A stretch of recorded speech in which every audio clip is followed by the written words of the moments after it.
Buenos días. En primer lugar, agradecer la invitación de Margarita Leva y de Beatriz Marín a este workshop. Yo, en principio, para tratar el tema de la aproximación arqueobotánica, después de los que me han precedido y los que me van a suceder en la toma de la palabra para poder expresar lo que concierne y lo que hace referencia a un workshop sobre la producción de tejido, y nunca mejor dicho, hilar un discurso sobre este tema no es sencillo, porque precisamente para poder tratarlo de una manera que sea complementaria a los estudios sobre tejidos, normalmente es difícil. A pesar de todo, es verdad que los últimos años en la arqueobotánica hemos hecho propuestas bastante, podríamos decir, objetivas sobre la presencia de diferente tipo de plantas que pueden estar acompañando o mostrando las potencialidades del discurso de la arqueobotánica para poder interpretar desde el punto de vista del uso o de lo que sería el tratamiento de los productos vegetales. Es verdad que ha ayudado y estaremos de acuerdo que si no hay un estudio arqueobotánico a fondo, quizás muchas veces estamos interpretando de una manera errónea. Entonces, yo solamente, agradeciendo la invitación, probablemente me voy a repetir o voy a repetir alguna de las cosas que ya se han dicho, pero yo creo que era interesante que habláramos de este tema para poder finalmente hilar este discurso y que sea objetivo sobre lo que sería la explotación del lino y del esparto en la península ibérica.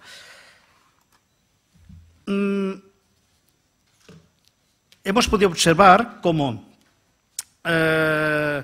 nosotros, desde el punto de vista del estudio arqueobotánico, que después de la cosecha o de la recolección de los productos vegetales están sujetos a diversas manipulaciones. Además, ya sea para su conservación, ya sea para su consumo o utilización, y los contextos donde se documentan los restos de semillas y frutos, los restos carpológicos, los restos arqueobotánicos, en asociación a estos últimos, al tipo de estos últimos, son esenciales o nos permiten ayudar a discernir la actividad o las actividades que dichos restos reflejan. Han sido documentados en la mayoría de yacimientos, en algunos, la mayoría de yacimientos que estudiamos en su momento, la presencia combinada con otros estudios de tipo arqueológico, la presencia de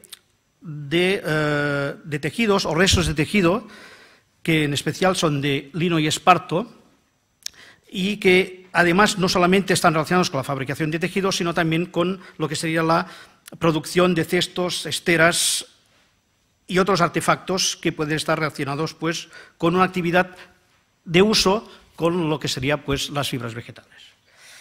Bueno, en todo caso, esto es una primera introducción, solamente previa, y ya me remito más al tema. La utilización de fibras vegetales está relacionada para actividades textiles y de cestería y la documentamos desde el Neolítico. Bueno, para la fabricación de tejidos o para lo que es mucho más quizás objetivo desde el punto de vista de la identificación de elementos, de objetos en concreto, porque su variedad es mucho más grande y tenemos más posibilidad de poderlos identificar y poder conservar. Me refiero básicamente a cuerdas, a esteras, cestos, cestas, quizás prendas de vestir. Bueno, en numerosas ocasiones esta actividad evidentemente no se induce de forma directa con la documentación propia de telas o tejidos, sino de forma indirecta gracias al hallazgo, como hemos observado esta mañana en las comunicaciones precedentes, de artefactos relacionados con las actividades de hilar y tejer. Usos de madera, pesos, telas de telar, fusayolas, hemos visto ya diferentes objetos presentados. En relación a la fabricación de tejidos, la documentación que tenemos a partir de semillas de lino puede resultar también una forma indirecta de deducir el uso de esta planta en la fabricación de tejidos con las fibras que se extraen de esta planta. Pero bien, aunque el consumo de las semillas es una actividad que probablemente se realiza de forma frecuente y sobre todo porque el mismo lino es una planta oleaginosa y probablemente la presencia de semillas de los contextos arqueológicos probablemente no está relacionado directamente, quizás, con lo que sería la producción de fibras vegetales. Pero, evidentemente, es un elemento a tener en cuenta desde el punto de vista de la objetividad del hallazgo que se encuentran en los contextos arqueológicos. Y esto es lo que nos permite, pues, llegar a determinar que su aparición recurrente, esta especie, bajo su forma cultivada, que sí podemos, en todo caso, desde la perspectiva arquibotánica, llegar a identificarla, nos permite, pues, entender o comprender que esta especie puede estar presente ya de una manera, pues, habitual y sistemática en los contextos, en los cultivos desde el punto de vista de la agricultura. Muchas veces no tenemos capacidad de poder discernir o diferenciar el tipo cultivado del tipo silvestre de lino, aunque en algunas ocasiones, y esto ya en los últimos años hemos podido llegar quizás a que sus morfologías son mucho más repetidas y nos permiten, pues, conocer con más profundidad las características del silvestre en relación con el cultivado, pero sí que es evidente que las semillas de lino, la presencia de semillas de lino en los contextos que están en los yacimientos arqueológicos se encuentran presentes como formas cultivadas. Evidentemente, en esta diapositiva lo único que puede mostrar es cómo se presenta bajo la forma de semilla, luego cómo es un campo de lino. Evidentemente, nosotros podemos utilizar la forma de lo que sería, pues, la característica de la semilla para su consumo, para poder hacer otro tipo de elementos o con la misma semilla, pero luego están las fibras que pueden ser posteriormente, pues, recuperadas del campo de cultivo.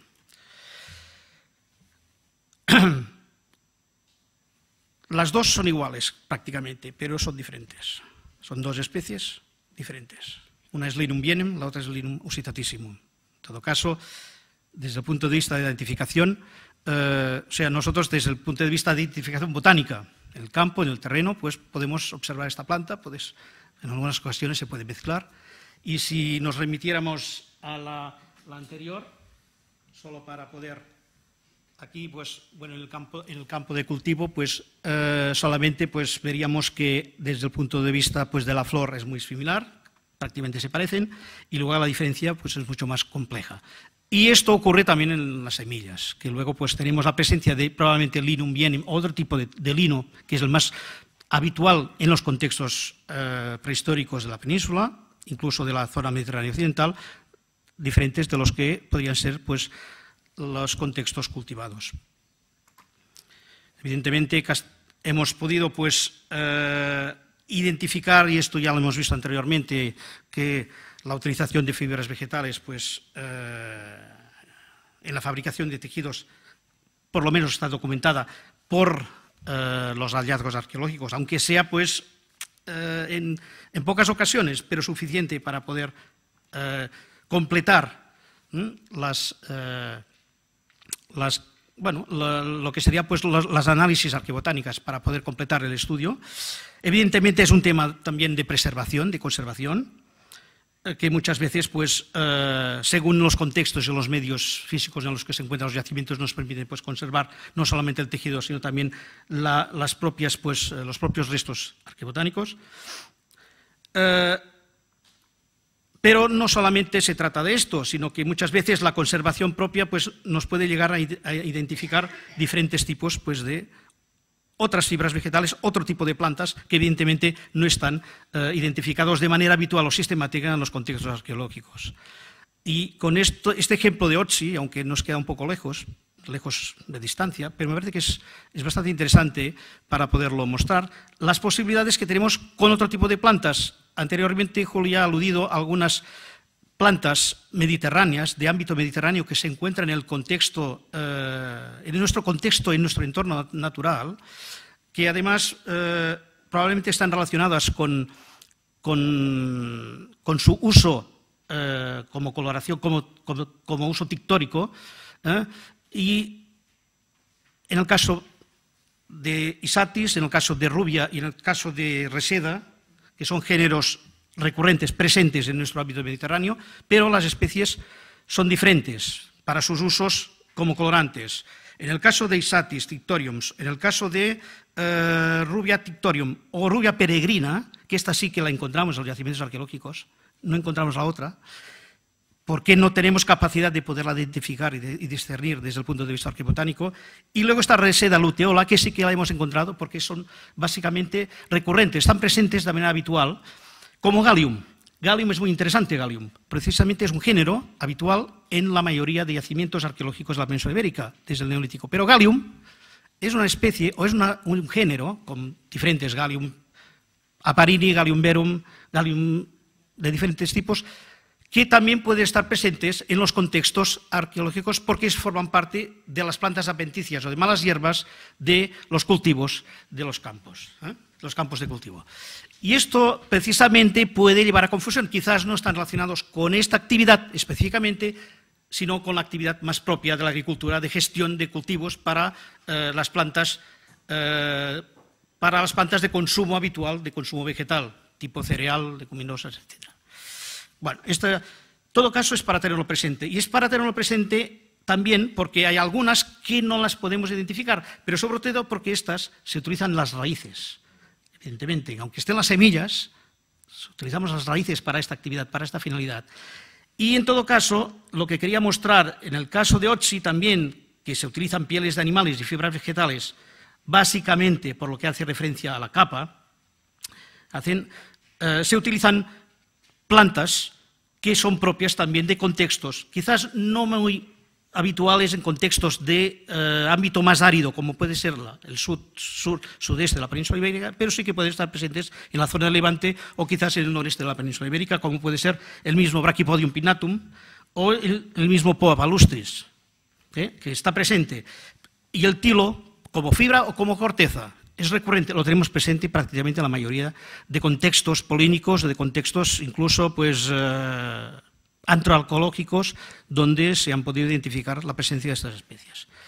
Bueno, este era un ejemplo para que veamos todas las posibilidades y aquí un poco más ya de detalle y luego la finura, ¿no?, del trazado de la capa de Otzi, ¿no?, que me parece, bueno, solo para compararlo porque también tenemos, cuanto antes de la colección del Museo Arqueológico Nacional, pues, bueno, hay tejidos, aunque sean fragmentitos o fragmentos, pero, bueno, aquí ha sido un tema de preservación, evidentemente en contextos mucho más húmedos, que, bueno, desde el bronce final hasta la edad del hierro también ha cambiado el medio, también el medio natural es diferente. Entonces, hay algunos contextos que ahora son un poco más áridos, quizás anteriormente al periodo argárico eran un poco más húmedos, que luego han llegado en vías de aridificación y quizás han desaparecido lagunas o contextos donde se podía presentar el tipo de plantas que antes pues, he aludido. Poa palustris o Brachypodium pinnatum, que podían estar perfectamente presentes en esta zona. Bueno,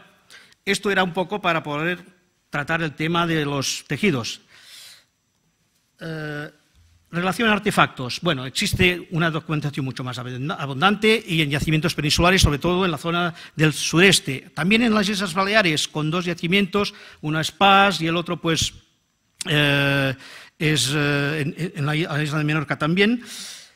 Pero, evidentemente, la mayoría de artefactos que nos conviene, que están fabricados con fibras vegetales, que no son tejidos, quizás, aparte de las prendas de vestir, pues son las cuerdas, las esteras, los cestos y las cestas. No invento nada, pero están presentes. Cuando decimos que hay elementos desde el neolítico antiguo de la península ibérica, estamos hablando en el nordeste de la península, del yacimiento de la Draga, claro, hay un tema de preservación, de conservación en contextos húmedos que nos permite una conservación mucho más yo diría, pues sólida, solvente, pues como ocurre con los palafitos suizos o con contextos de ese tipo que podríamos encontrar de Centro Europa. La Draga de Bañolas, esa todo es conocida, en el antiguo, pues elementos que se pueden pues, identificar, ya sea pues, en el caso de cuerdas para estructuras, en la parte superior, izquierda, en la parte inferior, pues abrazaderas que se utilizan pues, directamente sin preparación, aparte del vegetal, que es, bueno, la abrazadera esta, la Clematis vidalba, la vidalba, que es muy corriente, muy habitual en la zona mediterránea, y luego, curiosamente, el tilo otra vez, fibras que se reproducen, se tratan a partir de la corteza interna para estas finalidades.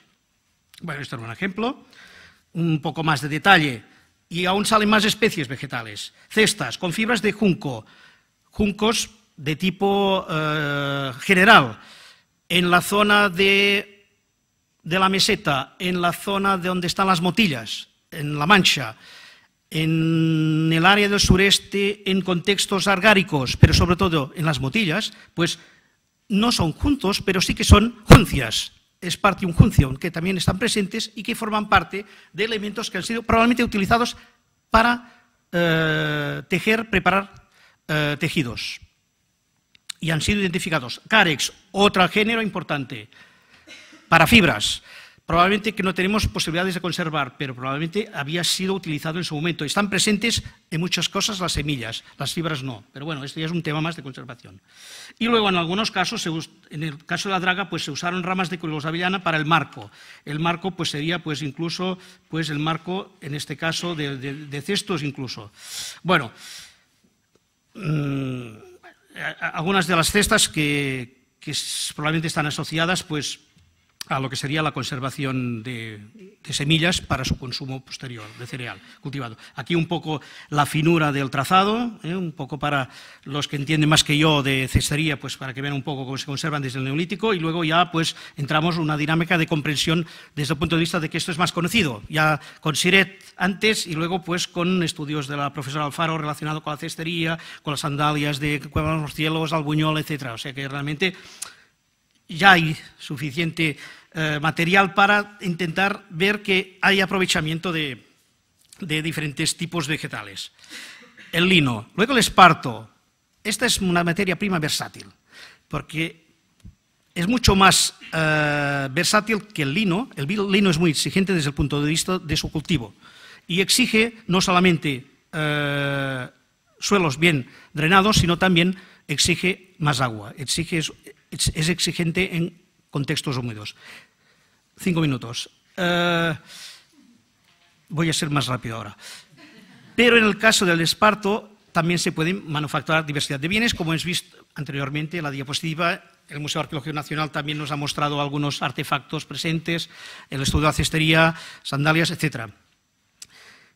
Eso quiere decir, y aquí lo remarco, que su importancia económica es bien patente en el registro arqueobotánico. Hemos podido observarlo en el sudeste de la península ibérica, con los recipientes, los cestos, etc. Y la explotación de la fibra de esparto la tenemos presente prácticamente desde el sexto milenio antes de nuestra era. No voy a repetirme con los restos de la cueva sagrada de Lorca, que están perfectamente estudiados, solamente es para recordarlo, que evidentemente lo que es interesante es que encontramos de manera recurrente la presencia conjunta de tejido de esparto, de una estera, con la presencia de vestido de lino o con restos de lino en el mismo yacimiento. El esparto. El esparto, además, es una planta silvestre que forma parte de nuestro contexto natural en la zona, sobre todo, del sur-sureste. No está en el norte de la península. No es una planta de latitud superior. Esto quiere decir también, y esto nos indica información, que esta información desde el punto de vista del medio natural, que probablemente nos encontramos también en contextos en los cuales el esparto ya está presente en hábitats a partir del tercer milenio, segundo milenio, donde prácticamente encontramos ya síntomas de aridificación en el medio natural. Pero la planta está presente y la planta es utilizada como bien corresponde a todo ser humano conocedor de su entorno. Nosotros también la detectamos, pero además la detectamos muy bien, porque evidentemente es una planta que no podemos sacar semillas para Sí que hay semillas, podemos estudiar, pero evidentemente es una planta que se reproduce por rizomas. Esto quiere decir que nosotros en los yacimientos arqueológicos encontramos los restos de rizomas y en prácticamente la mayoría de yacimientos orgánicos están presentes. Podemos tener una presencia de materiales carbonizados en rizomas que lo podemos encontrar, pues, no sé, desde Castellón Alto, Los Millares, Logarico Viejo, Ifra, etcétera. O sea que es una planta perfectamente identificada y que probablemente aquí sí que tenemos una evidencia clarísima. Ya no me extiendo más. Solamente de a ver si yo lo he conseguido, que mi discurso sea coherente con lo que yo sé, que es de arqueobotánica. Nos da la oportunidad de comparar registros arqueológicos en relación con las distintas condiciones ambientales. Desde tiempos prehistóricos se han recolectado numerosas plantas silvestres para diferentes usos, como hemos podido indicar en las diapositivas precedentes. En el Neolítico del sexto, quinto milenio, el lino está documentado, un lino prácticamente cultivado, al menos el que está en Valle de Ambrona y cubierta de los murciélagos, perfectamente es de tipo cultivado, o sea que en yacimientos del centro y sur de la península, y eso quizás también para su cultivo, pues, o hay una exigencia o estamos en condiciones naturales adecuadas, apropiadas para su cultivo. Y ampliamente documentado, pues, en el cobre y el bronce del sudeste, en el contexto orgánico, que no solamente lo vemos desde la perspectiva arqueobotánica, sino también con la presencia de los artefactos correspondientes. Y sí, por primera vez, en un bronce medio de Cataluña y Aragón, en la cueva de Punta Farisa, como cultivado. Bueno, en todo caso, por lo que hace referencia al esparto, tengo muy claro, desde el punto de vista de los estudios incluso recientes, que la explotación como recurso del esparto silvestre, pues, es habitual y sistemática. Continúa explotándose en periodos más recientes con cartagineses romanos y que además supieron sacar un partido óptimo de la extensión silvestre de esa planta, que aún incluso, pues, los que son de esta zona, pues, lo han podido perfectamente identificar. Y nos confirma Estrabón, que la salud de la exportación del esparto peninsular, que esto está en las fuentes y lo dice con todo lujo de detalles, hacia Italia y hacia otros lugares del Imperio Romano como una materia prima muy demandada por la confección de cordaje. Pues nada más, esto es lo que quería decir. Muchas gracias.